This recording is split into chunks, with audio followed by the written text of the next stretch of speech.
Word is a double-edged sword. Hebrews 4:12. ദൈവവചനം ഇരുവാൾ തലയുള്ള വാളാണ്. എബ്രായലേഖനം 4:12. എബ്രായലേഖനം 4:12 എല്ലാ തിരുവെഴുത്തും ദൈവശ്വാസികം, അതായത് ദൈവത്തിൻ്റെ ശ്വാസം, ഗോഡ് ബ്രീത്ഡ് എന്ന് ഞാൻ പറഞ്ഞതിൻ്റെ മൂന്നാം സെഷനാണ് ഇന്ന് എടുക്കുന്നത്. കുറേ ദിവസത്തേക്ക് ഈ വചനത്തിൻ്റെ ആഴത്തിലേക്ക് അതായത് നമ്മൾ മലയുടെ മുകളിൽ നിൽക്കുന്ന ഒരു വൃക്ഷം പോലെ അത് ദൂരേന്ന് നോക്കിയാലേ കാണാം, പക്ഷെ അതിൻ്റെ അടിയിൽ നിന്ന് വേര് താഴോട്ട് പോയിട്ട് ഉറവയാകുന്ന വെള്ളത്തിൽ ചെന്ന് കൊള്ളുന്നിടം വരെ ഇത് പോയിക്കൊണ്ടേയിരിക്കും. അത് കഴിയുമ്പോൾ അതങ്ങനെ മനോഹരമായിട്ട് നിന്ന് കഴിഞ്ഞാൽ എത്ര ഭൂമി കുലുങ്ങിയാലും എത്ര കാറ്റും കോളും വന്നാലും ആ വൃക്ഷം അവിടെ തന്നെ നിൽക്കുന്നതാണ്. അതൊരു ഭാഗ്യമാണ്, നമുക്ക് മനസ്സിലാക്കാം. കാരണം ഞങ്ങളൊക്കെ സൗദിയിലൊക്കെ ആയിരുന്നപ്പോഴും അവിടെയൊക്കെ മേളിൽ നിന്ന് വെള്ളം ഒഴിച്ചു കൊടുത്തിട്ടാണ് വൃക്ഷങ്ങൾ കിളിപ്പിക്കുന്നത്. അതുകൊണ്ട് എന്ത് സംഭവിക്കും? വേറെ അടിയിലോട്ട് അധികം പോകാറില്ല. അങ്ങനെ ഒറ്റ മഴ വരുന്നുടനെ അല്ലെങ്കിൽ ഒരു സ്റ്റോം വന്നു കഴിഞ്ഞാൽ അതെല്ലാം പടുത് കിടക്കുന്നു, വീണ് പോകുന്നത് കാണാം. കാരണം ആ വേറെ അടിയിലോട്ട് പോകത്തില്ല. അങ്ങനെ ആകരുത് ഒരു ക്രിസ്ത്യാനിയുടെ ജീവിതം. ഞാൻ എടുക്കുന്ന വാക്യം എബ്രായലേഖനം 4:12 ഇപ്പം ഞാൻ വായിക്കുന്നത്. ഓരോ വചനവും കാതലായ സത്യങ്ങളാണ് വിളിച്ചു പറയുന്നത്. ദൈവത്തിൻ്റെ വചനം ജീവനും ചൈതന്യവുമുള്ളതായി ഇരുവാൾ തലയുള്ള ഏതു വാളിനേക്കാളും മൂർച്ചയേറിയതും പ്രാണനെയും ആത്മാവിനെയും സന്ധ്യമജ്ജകളെയും വേർപിടിവിക്കും വരെ തുളച്ചു ചെല്ലുന്നതും ഹൃദയത്തിൻ്റെ ചിന്തനകളെയും ഭാവനകളെയും വിവേചിച്ചറിയുന്നതാവുന്നു. അവന് മറഞ്ഞിരിക്കുന്ന ഒന്നുമില്ല. അപ്പം ദൈവവചനം പ്രാണനെയും ആത്മാവിനെയും സന്ധികളെയും മജ്ജകളെയും ഒക്കെ വിവേചിച്ചറിഞ്ഞിട്ട് അകത്ത് കയറും. അപ്പം നമ്മുടെ ചിന്തകളും വിചാരങ്ങളിലും രണ്ടെണ്ണം വരുന്നുണ്ട്, നിലവുകൾ, ചിന്തകൾ. ഇതൊക്കെ നമുക്ക് സാധാരണ മനസ്സിലാകത്തില്ല. Let me go back to the God breathing. ഇതിലെല്ലാം ദൈവശ്വാസം വന്നെങ്കിൽ ഇതിൻ്റെ അർത്ഥം മനസ്സിലാകത്തുള്ളൂ.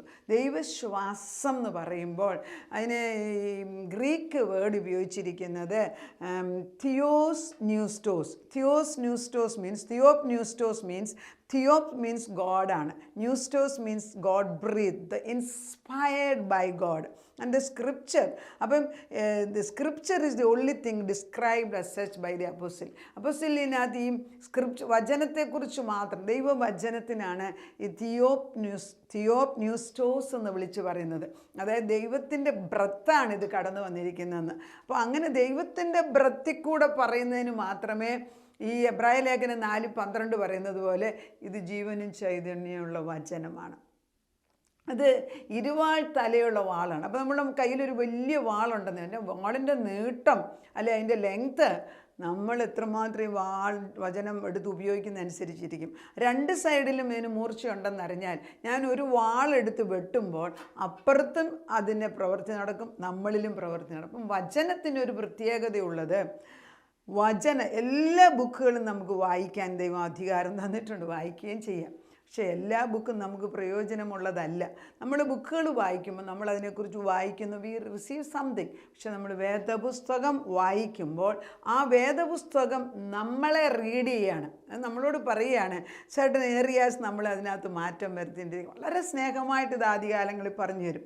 എന്നാൽ ചിലർ ആദ്യകാലങ്ങളിൽ പഠിച്ചെങ്കിലും കുറച്ച് കഴിയുമ്പോൾ റിബല്യസാകും, മാറിപ്പോകും. അപ്പം ദൈവം ചിലതായിട്ടൊന്ന് ശിക്ഷിക്കും. എന്നാൽ നല്ലതായിട്ട് മാറുന്നുണ്ട് ദൈവം നല്ല അടി കൊടുത്തിട്ട് തിരിച്ചു കൊണ്ടുവരും. അങ്ങനെ തന്നെയാണ് ഞാൻ ക്രിസ്തുവിൻ്റെ ആത്മാവിലായത്. കാരണം എനിക്ക് വചനം പഠിക്കാനും വചനം പ്രസംഗിക്കാനും ചെറുപ്പം തൊട്ടേ ഞാൻ ചെയ്തിരുന്ന വ്യക്തിയാണ്. പക്ഷേ ലോയ്ക്ക് പോയി കഴിഞ്ഞപ്പം കോർട്ടിലൊക്കെ എല്ലാവരും പ്രാക്ടീസ് ചെയ്യുന്ന കാണുമ്പോൾ അവരൊന്നും ദൈവത്തെ അല്ലല്ലോ, അവരൊന്നും യേശുവിനെ അല്ലല്ലോ വിളിക്കുന്നതെന്ന് ചിന്ത വന്നിട്ടുണ്ട്. അന്ന് ദൈവം നന്നായിട്ട് അടിച്ചിട്ട് മാറ്റിയിട്ടാണ് ദൈവവചനത്തിലോട്ട് തിരിച്ചു കൊണ്ടത്. അപ്പോഴാണ് ഈ ലോകം കാണുന്ന കണ്ണുകൊണ്ടല്ല യേശുവിനെ കാണേണ്ടത്. Are you really seeing him with the inner I? നമ്മുടെ അകത്തെ കണ്ണുകൊണ്ട് കാണുമ്പോൾ ഈ വചനം ദൈവശ്വാസമാകുമ്പോൾ ആ വചനം ഉപയോഗിക്കുമ്പോൾ എങ്ങനെ പരിശുദ്ധാത്മാവിൻ്റെ ശക്തിയിൽ ഉപയോഗിക്കുമ്പോൾ, അതുകൊണ്ടാണ് ഒരേ വചനം പലരും പറയും, പക്ഷെ ഒരാൾ പറയുമ്പോൾ അതിന് പ്രവൃത്തി വരും. കാരണം എന്താണെന്ന് ചോദിച്ചാൽ they are using the power of the holy spirit.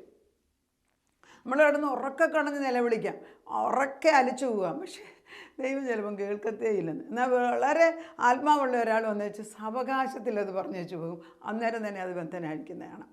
അത് നമ്മൾ മനസ്സിലാക്കേണ്ടത് ഈ വചനത്തിന് ജീവനുണ്ട്. വചനം ദൈവത്തിൻ്റെ തന്നെ ബ്രത്താണ്. അത് ദൈവത്തിൻ്റെ ബ്രത്തിനോട് ചേർന്ന് നിന്ന് നമ്മൾ പറയാൻ പഠിക്കണം.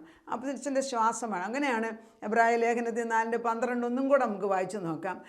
ദൈവത്തിൻ്റെ വചനം അതിന് ജീവനുണ്ട്, അത് ചൈതന്യമുള്ളതായി. അപ്പം ജീവനുണ്ട്, അനക്കം വെക്കും. എല്ലാ വചനത്തെക്കാട്ടിലും എല്ലാ ബുക്കുകളെക്കാട്ടിലും പ്രാധാന്യം എന്താണെന്ന് വെച്ചാൽ ഈ വചനം ജീവനും ചൈതന്യമുള്ള ഇരുവാൾ തലയുള്ള വാളായിട്ട്,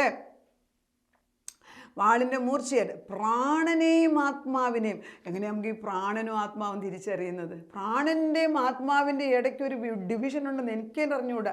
ഐ റിയലി തിങ്ക്, ഞാൻ ഓർക്കുന്നുണ്ട് വർഷങ്ങൾക്ക് മുമ്പ് ഈ ഒരു കാര്യം ഞാൻ ദൈവത്തോട് ചോദിച്ചപ്പം ദൈവാത്മാവിനെ കാണിച്ചൊരു ദർശനം ഞാൻ ഇന്നൊന്ന് പോലെ ഓർക്കുന്നുണ്ട്.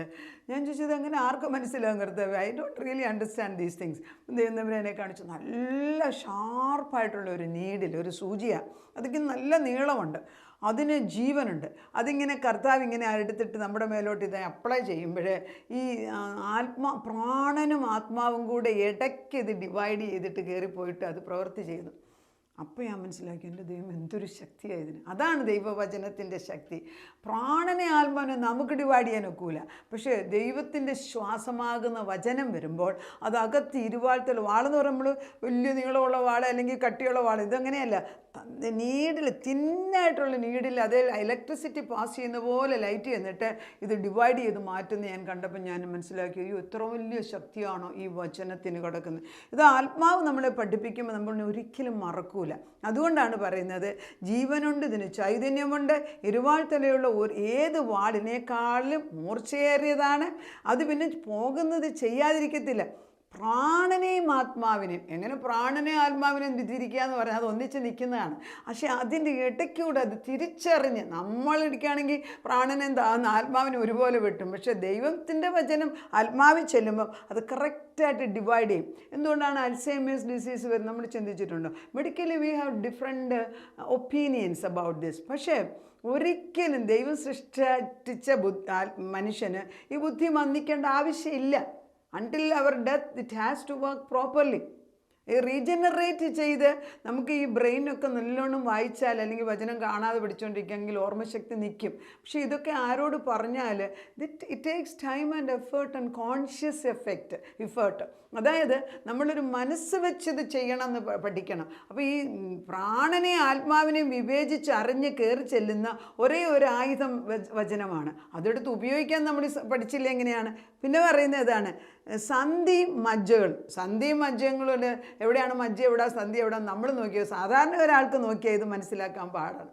പിന്നെ ഡോക്ടേഴ്സ് അതിൻ്റെ സ്പെഷ്യലിസ്റ്റ് ആയിട്ടുള്ളവർക്ക് മനസ്സിലായേക്കും, പക്ഷെ നമുക്ക് മനസ്സിലാക്കാൻ പാടാം. അപ്പോൾ ഈ സന്ധികളുടെയും മജ്ജകളുടെയും അതെങ്ങനെ വേർതിരിച്ചെടുക്കും? അത് വിടുവിക്കും വരെ തുളച്ച് ചെല്ലുന്നതും. അപ്പോൾ നമ്മളൊരു വചനം അയക്കുകയാണെങ്കിൽ, നമ്മൾ പറയാം നമുക്കൊരു അസുഖമുള്ള ഒരാളെ കാണുക, അവരുടെ ബോണിന് പ്രയാസമുണ്ട്, നമ്മൾ ആശുപത്രി കൊണ്ട് ട്രീറ്റ്മെൻറ്റ് ചെയ്ത് ചിലപ്പം പെയിൻ കുറയ്ക്കും. പക്ഷേ യഥാർത്ഥത്തിൽ വിശ്വാസത്തോടുകൂടി വചനം ചെല്ലുകയാണെങ്കിൽ, ഈ വചനം പോലെ അങ്ങോട്ട് അയക്കുകയാണെങ്കിൽ അത് സന്ധ്യമജ്ജകളെ തിരിക്കും. പ്രാണനെയും ആത്മാവിനെയും മാറ്റി വെച്ച് അകത്ത് ചെന്നിട്ട് എന്താണ് വേർപിടി തുളച്ച് ചെന്നിട്ട് അത് അകത്ത് ചെന്ന് പ്രവർത്തിക്കുമെന്ന്. ഇത് ഈ വചനത്തിൻ്റെ ശക്തി എന്ന് പറയുന്നത് എടുത്ത് നമ്മൾ ദിനം പ്രതി ഉപയോഗിച്ച്, അതായത് പരിചയം കൊണ്ടാണ് പരിജ്ഞാനം ഉണ്ടാകുന്നത്. അത് നമ്മൾ എടുത്തുപയോഗിച്ചില്ലെങ്കിൽ ഒട്ടും ഇതിന്ന് ആരും സമയം എടുക്കുന്നേ ഇല്ല ഇക്കാലങ്ങളിൽ. എന്തിന്? കൊച്ചു പിള്ളേർക്ക് അല്ലെങ്കിൽ ചെറുപ്പക്കാർക്ക് പഠിക്കണം, ജീവിതശൈലിയിൽ അവർക്ക് പ്രായം ചെന്ന് 60 വയസ്സ് കഴിഞ്ഞിട്ടുള്ളവർക്ക് സമയമില്ലേ? സമയം കണ്ടെത്താൻ ഇനി എപ്പോഴാണ് സമയം? 94 വയസ്സുള്ള ഒരു സ്ത്രീ പറഞ്ഞത്. അടുത്ത ദിവസം ഒരു ഫ്രണ്ട് വന്നിച്ച് പറഞ്ഞു, വലിയ പണക്കാരാണ്, 94, 95, പിന്നെ 86 ഇങ്ങനെയൊക്കെയുള്ള വയസ്സുള്ളവരെയാണ് അവരെപ്പോഴും വന്നാൽ പോയി കണ്ടുകൊണ്ടിരിക്കുന്നത്. അവർ പറയുമായിരുന്നു, അവിടെയൊക്കെ ഓരോ ഭവനങ്ങളിലും ചെന്ന് ദൈവത്തെക്കുറിച്ചും വചനത്തെക്കുറിച്ചും പറയുമ്പോഴൊക്കെ അവർക്കത് കേൾക്കണമെന്ന് ആഗ്രഹമില്ല. കേട്ടാൽ തന്നെ ക്രിസ്തു ദൈവപുത്രനാണെന്നുള്ള വിശ്വാസം, ക്രിസ്ത്യാനികളെക്കുറിച്ചാണ് ഞാനീ പറയുന്നത്, ആണെന്നുപോലെ അവർ വിശ്വസിക്കാത്ത ഒരു ഗണമുണ്ട്. എവിടെ? നമ്മുടെ പ്രാണനിലും ആത്മാവിൻ്റെ ഇടയ്ക്ക് ചെന്നിട്ടില്ല, സന്ധികളും മജ്ജകളും തിരിച്ചറിഞ്ഞിട്ടില്ല, ഹൃദയ വിചാരങ്ങളിൽ ഇത് ചെന്ന് പ്രവർത്തിച്ചിട്ടില്ല. അവരുടെ ഹൃദയത്തിനകത്ത് വെച്ചിരുന്നു, അല്ലെ കർത്താവിൻ്റെ വിരൽ വെച്ച് നമ്മുടെ ഹൃദയങ്ങളിൽ എഴുതാൻ നമ്മൾ പ്രാർത്ഥിക്കണം. നമ്മുടെ തലമുറകളിൽ നിന്ന് ചെന്ന് കൊള്ളണം. ഹൃദയത്തിലെ ചിന്തനകളെയും ഭാവങ്ങളെയും ചിന്തയും ഭാവവും കൂടെ എന്താ വ്യത്യാസം? ഭാവങ്ങളും ചിന്തയും കൂടെ വ്യത്യാസം വരുത്തത്തക്ക വിധത്തിൽ, അതാണ് നമ്മളിപ്പോൾ ഒരാളോട് നമുക്ക് ദേഷ്യം വരികയാണ്, നമ്മുടെ പഴയ സ്വഭാവത്തിന് എടുത്തു ചാടി ദേഷ്യപ്പെടും. പക്ഷെ ഇപ്പോഴും നമ്മളത് ചിന്തിക്കും, അത് പറയണം എങ്ങനെ അല്ലെ പറയണ്ട. കർത്താവ് പലപ്പോഴും എന്നോട് പറയും, നീ പറയണ്ട, മിണ്ടായിരിക്കും, ഞാനത് ഏറ്റു. ഞാൻ കഴിഞ്ഞ ദിവസം നമുക്കൊരു പ്രയാസം ചേർച്ചിൽ തന്നെ ഉണ്ടായപ്പോൾ ഞാൻ കർത്താവിനോട് തന്നെ ചോദിച്ചു, എന്താണ്, എങ്ങനെ റിയാക്ട് ചെയ്യണം, അതോ മിണ്ട. കർത്താവിനോട് ഞാൻ ഐ ആം ഇൻ ചാർജ്. എന്ത് ക്ലിയറായിട്ടാണ് ദൈവം നമ്മളോട് വന്ന് പറയുന്നത്.